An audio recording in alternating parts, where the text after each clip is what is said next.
नाशिकच्या पंचवटीत jogging track असलेल्या Shrikrishna garden समोर साकारलाय 7 मजली देवीदास हाईट प्रकल्प। मग येताय ना आजच आपला फ्लॅट बुक करायला देवीदास हाईट्स मध्ये।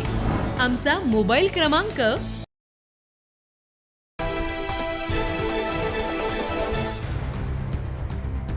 नाशिकमध्ये सर्रासपणे देहविक्री व्यवसाय सुरू असल्याचा धक्कादायक प्रकार समोर आलाय।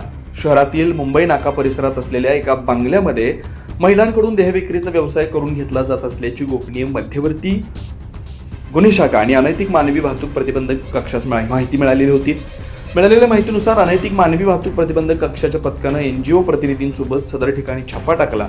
दरम्यान या छापा कारवाईत देहविक्रीचा व्यवसाय करून घेत असल्याचं देखील निष्पन्न झालं।